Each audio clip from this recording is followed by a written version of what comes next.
Dans le cadre de la thérapie de couple, je voudrais revenir sur qu'est-ce qui c'est qui fait qu'on tombe en conflit. Voilà. Qu'est-ce que c'est qui fait qu'au bout d'un moment, on ne peut plus supporter l'autre. Alors bien sûr, pendant les 2 premières années, c'est juste hormonal et vous tombez amoureux du dessous de la ceinture, si vous voyez ce que je veux dire. C'est-à-dire, c'est juste hormonal. On est persuadé que c'est de l'amour. Non, non, ce sont juste des hormones.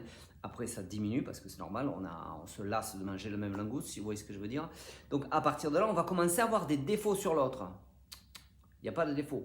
C'est qu'il se comporte d'une façon que vous n'auriez pas fait la même chose pour élever un enfant, pour ranger la maison, pour ainsi de suite. Donc, à partir de là, c'est fini. À partir de là, va naître le conflit majeur.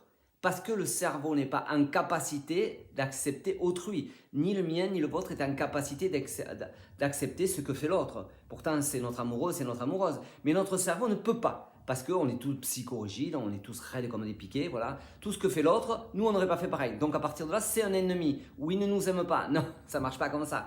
Tant qu'on n'est pas capable d'accepter que l'autre voit pas la vie sous le même angle, et je vous garantis, vous allez passer des maris, des femmes, vous allez vous disputer avec la terre entière, avec vos parents, vos enfants, tout ne sera que conflit. Parce que du moment qu'ils ne pensent pas comme vous, voilà. Alors bien sûr, ces mécanismes de hyper-rigidité viennent de notre enfance. Plus on a été blessé en enfance, plus on est psychorigide. Plus on a souffert psychologiquement, plus pour se protéger, on a été obligé de mettre de la rigueur dans la façon de voir la vie. C'est ça. Quelqu'un qui a moins souffert enfant a une certaine souplesse de voir l'autre faire des choses différentes. Mais ça, c'est difficilement perceptible que c'est nous le problème. Parce qu'on voit des problèmes chez l'autre. Non, non, non, non, ce ne sont pas des problèmes. C'est simplement que l'autre, il ne voit pas la vie sous le même angle. Son enfance, il n'a pas donné la même valeur sur l'argent, la sexualité, élever un enfant, voilà. Donc à partir de là, vous allez rentrer en conflit avec la personne que vous aimez le plus au monde.